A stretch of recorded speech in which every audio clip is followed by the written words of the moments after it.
বন্ধুরা, সামনেই আসতে চলেছে পতিত পাবন মা গঙ্গার মর্তে আগমনের তিথি দশহরা।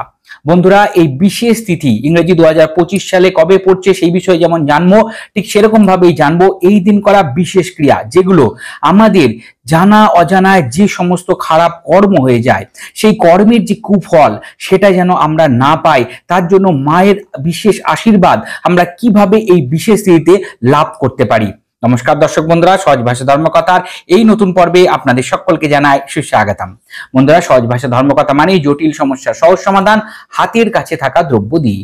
চ্যানেলটিকে যদি এখনো সাবস্ক্রাইব করে না থাকেন, অনুগ্রহপূর্বক সাবস্ক্রাইব করুন এবং পাশে থাকা বেল বাটনটা ক্লিক করে দিন, যাতে পরবর্তী ভিডিও নোটিফিকেশনগুলো মিস না হয়ে যায়। বন্ধুরা, প্রথমে জেনে নিই দশহরা তিথির সময় নির্ঘণ্ট 2025। তিথিটি শুরু হচ্ছে 4 জুন 2025 বুধবার দিন রাত্রি 1:54 থেকে এবং থাকবে পরের দিন অর্থাৎ জুন মাসের 5 তারিখ 2025 সালের বৃহস্পতিবার দিন রাত্রি 3:23 পর্যন্ত। উদয় তিথি অনুযায়ী এবার আমরা 5 জুন 2025 বৃহস্পতিবার দিন দশহরা মা গঙ্গার বিশেষ পুজো আরাধনা করব। বন্ধুরা, এই দিন অর্থাৎ এই বৃহস্পতিবার দিন প্রথমে যে কাজটা আপনারা করবেন, সকাল সকাল স্নানাদি ক্রিয়া করবেন। যদি আপনারা গঙ্গার আশেপাশে থেকে থাকেন তাহলে এই দিন মা গঙ্গায় অবশ্যই স্নান করতে পারেন। যারা করতে পারবেন না তারা বাড়িতে একটা পাত্রের মধ্যে যে স্নানের আপনারা বালতি বা বাকেট ব্যবহার করেন তার মধ্যে গঙ্গা জল দিন, তার মধ্যে আপনাদের জল পূর্ণ করুন, স্নানের জল পূর্ণ করুন, একটুখানি সাদা তিল এবং সাদা ফুল দিন এবং হাত জোর করে মাকে সেই জলে আহ্বান করুন। মন্ত্র বলতে পারেন, ওম গঙ্গে চ যমুনে চ গোদাবরী সরস্বতী নর্মদা সিন্ধু কাবেরী জলহস্মিনী সন্নিধিং কুরু। এই মন্ত্র, আর যদি মন্ত্র উচ্চারণে সমস্যা হয় তাহলে আপনারা হাত জোর করে মা গঙ্গাকে সেই জলে আহ্বান করবেন এবং আপনারা স্নান করবেন। স্নান করতে করতে হর হর গঙ্গে এই কথাটা বলতে বলতে আপনারা স্নান করবেন। স্নান করে উঠে অবশ্যই সূর্যদেবকে অর্ঘ্য নিবেদন করবেন এবং চাইবেন এই দিন গঙ্গা জল দিয়ে অর্ঘ্যটা দিতে, অর্থাৎ গঙ্গা জল নেবেন, তার মধ্যে একটু আখির গুড় দেবেন এবং আপনি সূর্যদেবকে নিবেদন করে দেবেন। এরপরে আপনি ঠাকুর ঘরে গিয়ে বা কোনো শিব মন্দিরে গিয়ে শিব অভিষেক করুন। যদি আপনার বাড়িতে দেবাদিদেব মহাদেবের শিবলিঙ্গ থেকে থাকে তাহলে সেখানে অভিষিক্ত করুন, বা যে কোনো শিবালয়ে গিয়ে আপনার এদিন দেবাদিদেব মহাদেবকে অবশ্যই অভিষিক্ত করবেন এবং সেই ক্ষেত্রে আপনারা গঙ্গা জল তো অবশ্যই ব্যবহার করবেন। গঙ্গা জলের সাথে বন্ধুরা এই দিন অবশ্যই একটুখানি কালো তিল এবং সাদা তিল মিশিয়ে দিন এবং তার সাথে একটু ফুল, সাদা ফুল দিয়ে দেবাদিদেব মহাদেবকে অভিষিক্ত করুন এবং যখন অভিষেক করবেন যেখানে জলটা পড়ছে সেখানের থেকে আপনি একটি বাটি দিয়ে সেই জলটি সংগ্রহ করে নিন এবং সেই জল এদিন বাড়ির প্রত্যেক এবং নিজেও একটু সাদা ফুলটা দিয়ে মাথায় ছেটাবেন এবং বাড়ির প্রত্যেকটা স্থানে সেই জল অবশ্যই ছেটাবেন। এর মাধ্যমে বাড়িতে পবিত্রতা আসবে, বাড়ির মধ্যে বাস্তু দোষ সংক্রান্ত যে কুপ্রভাব সেটা আস্তে আস্তে আস্তে আস্তে কমতে শুরু করবে। বন্ধুরা, এই দিন অপরাজিতা ফুল দেবাদিদেব মহাদেবকে অবশ্যই নিবেদন করুন এবং সেই অপরাজিতা ফুল সংগ্রহ করে আপনারা একটা হলুদ কাপড়ে মুড়িয়ে নিজেদের কাছে রেখে দিতে পারেন। এর মাধ্যমে আপনাদের উপরে বিভিন্ন ধরনের কুপ্রভাব আস্তে আস্তে কাটতে শুরু করবে। এটা আপনারা যাদের আর্থিক অনিশ্চয়তা চলছে তারা অর্থ অর্থাৎ ক্যাশ বাস্কের মধ্যে এটিকে ঢুকিয়ে রেখে দিতে পারেন।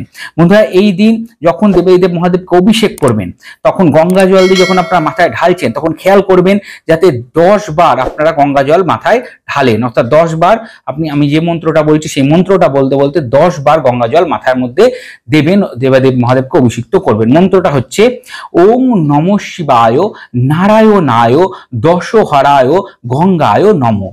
অর্থাৎ একবার ঘটিটি নিলেন, গঙ্গা জল পূর্ণ করলেন এবং ওম নমঃ শিবায় নারায়ণায় দশহরায় গঙ্গায় নমঃ বলে দিলেন, আবার নিলেন, দিলেন। এইভাবে 10 বার এই মন্ত্র উচ্চারণ করবেন এবং 10 বার মহাদেবকে অভিষেক করবেন গঙ্গা জল দিয়ে। বন্ধুরা, এরপরে যে বিশেষ উপায়টি করবেন, এই সুন্দর তিথিতে যাদের পিতৃ দোষ আছে তারা এই দিন একটা কাচের পাত্রে, কাচের একটা গ্লাস নিয়ে নেবেন, তার মধ্যে গঙ্গা জল পূর্ণ করবেন এবং বাড়ির যে দক্ষিণ দিক, যেটা আপনার বাড়ির দক্ষিণ দিক হচ্ছে সেই দিকে যে দেয়ালগুলো আছে সেই দেয়ালের একটা পাশে এই গ্লাসটা আপনারা রেখে দেবেন। কতদিন রাখবেন? এই দশহরার দিন থেকে শুরু করে আপনারা এটি রাখবেন সামনের যে অমাবস্যা তিথি আছে সেই দিন পর্যন্ত এবং সেই দিন এই জলটি নিয়ে গিয়ে কোনো অশ্বত্থ গাছের গোড়ায় দেবেন এবং আপনাদের পূর্বপুরুষদের তাদের যেন মঙ্গল কামনা হয়, যারা ইহজগতে নেই তাদের যেমন মঙ্গল কামনা হয় হয় সেটা আপনারা প্রার্থনা করবেন মনে মনে। বন্ধুরা, এর মাধ্যমে পিতৃদোষ নিবারিত হয়। পিতৃদোষ যাদের উপরে থাকে তাদের বাড়িতে তীব্র অশান্তি, আইনি বিবাদ এবং সন্তান ধারণে সমস্যা হতে থাকে। তার জন্য পিতৃদোষ নিবারণ করা অত্যন্ত দরকার হয়ে পড়ে বিভিন্ন ক্ষেত্রে। এটা এই সুন্দর ক্রিয়ার মাধ্যমে, ছোট ক্রিয়ার মাধ্যমে কিন্তু আপনারা দূর করতে পারেন নিমিষে। বন্ধুরা, এই দিন রান্নাঘরে আপনারা একটু গঙ্গা জল রেখে দেবেন এবং সেই গঙ্গা জল আপনার কোনো পিতল বা কাঁসা বা তামার ঘটিতে করে বা কোনো একটা গ্লাসে করে আপনারা রেখে দেবেন রান্নাঘরে নর্থ ইস্ট কোণে রাখলে সব থেকে ভালো, অর্থাৎ ঈশান কোণে রেখে দেবেন এবং সারাদিন থাকবে। সন্ধ্যের পরের দিকে আপনারা সেই জলটি প্রত্যেকে অল্প অল্প পরিমাণে গ্রহণ করবেন, অর্থাৎ খাবেন বা আপনাদের যে জল খাচ্ছেন সেই জলের সাথে একটু মিশিয়ে দিয়ে সেটা আপনারা পান করে নিন। এর মাধ্যমে শরীর স্বাস্থ্য ভালো হয়, নিরোগ কায়া আপনারা লাভ করবেন এবং যে কোনো ধরনের রোগ থেকে তাড়াতাড়ি রিকভার করার যে ক্ষমতা, ইমিউনিটি, সেটাও কিন্তু বাড়তে শুরু করবে। যখন জলটা পান করবেন তখন মা গঙ্গাকে স্মরণ করবেন এবং মহাদেবকেও স্মরণ করে জলটি পান করবেন। বন্ধুরা, এই বিশেষ তিথিতে বাড়ির ঈশান কোণ অর্থাৎ নর্থ ইস্ট কোণে একটা পেতলের ঘটি বা কাঁসার ঘটি বা তামার ঘটি নিয়ে নিন এবং তার মধ্যে গঙ্গা জল পূর্ণ করুন এবং একটু হলুদ দিয়ে দিন। আপনারা এক্ষেত্রে গোটা হলুদ বা কাঁচা হলুদ বা গুঁড়ো হলুদ, যেটা আপনাদের কাছে অ্যাভেলেবেল আছে সেটাই দেবেন। দিয়ে আপনারা এটি ঈশান কোণে রেখে দেবেন, যত বেশি দিন সম্ভব রাখবেন। এর মাধ্যমে কিন্তু আপনাদের বাড়িতে একটা পজিটিভ ওয়েভ আসবে এবং পজিটিভিটি থাকবে। বাড়ির মধ্যে আর্থিক উন্নতি হবে, বাড়িতে সে চাকরি ব্যবসা যে ক্ষেত্রেই হোক না কেন, এবং তার সাথে সাথে পরিবেশের মধ্যে, অর্থাৎ বাড়ির পরিবেশের মধ্যে সাংসারিক অশান্তির প্রবণতা কমতে শুরু করবে। মনের মধ্যে সকলের একটা শান্ত ভাব বিরাজ করবে। বন্ধুরা, এই দিন কিছু বিশেষ পুজো অর্চনার নিয়ম আছে। এই দিন 10 রকমের ফুল, 10 রকমের ফল, 10 রকমের মিষ্টি দিয়ে পুজো দিতে হয়। দেবাদিদেব মহাদেবকে আপনারা পুজো নিবেদন করতে পারেন বা গঙ্গার পাড়ে গিয়ে আপনারা এই পুজো করতে পারেন, মা গঙ্গার উদ্দেশ্যে নিবেদন করতে পারেন এবং তার সাথে 10টা প্রদীপ আপনারা প্রজ্বলিত করতে পারেন মা গঙ্গার পাড়ে। খেয়াল রাখবেন পরিবেশ যেন কোনোভাবে দূষিত না হয়, সেই বিষয়টি খেয়াল রাখবেন। গঙ্গার পাড়ি জিনিসগুলো করবেন, গঙ্গা জলে যাতে মিশ্রিত না হয়ে যায় কোনোভাবে খারাপ কিছু, সেটা খেয়াল রেখে কিন্তু কাজগুলো করবেন। পরিবেশ দূষণ করা কিন্তু কখনোই কাম্য না।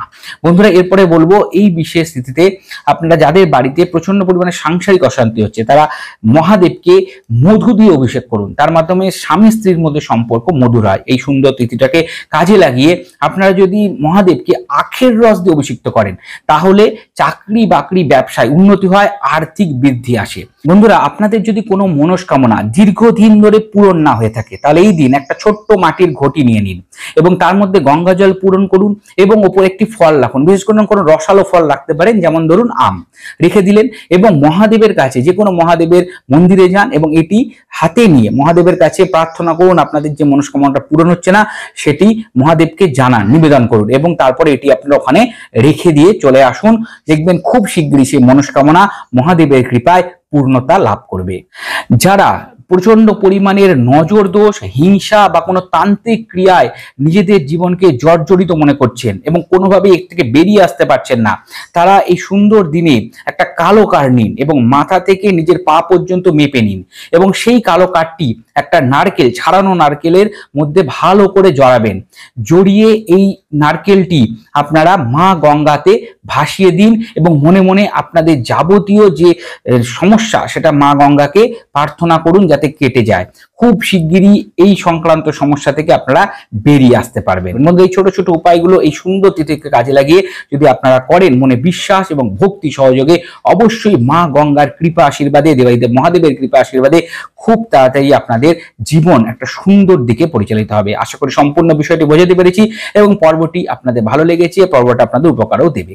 যদি পর্বটা ভালো লেগে থাকে একটা লাইক দিয়ে আমাকে উৎসাহিত করুন এবং সহজ ভাষায় ধর্মকথা আপনাদের প্রিয় চ্যানেলকে সাবস্ক্রাইব করুন, পাশে থাকা বেল বাটনটা ক্লিক করে দিন যাতে পরবর্তী ভিডিও নোটিফিকেশনগুলো মিস না হয়ে যায়। আর বন্ধুরা, আমাদের ফেসবুক পেজ সহজ ভাষা ধর্মকথা, ওখানে একটা লাইক দিয়ে রাখুন। হিন্দু ধর্মশাস্ত্রের বিভিন্ন বিষয়, মন্ত্রতন্ত্র ওখানে নিয়মিত আলোচনা হয়ে থাকে। সকলে ভালো থাকবেন, সুস্থ থাকবেন। দেখা হবে পরবর্তী পর্বে। হর হর গঙ্গে।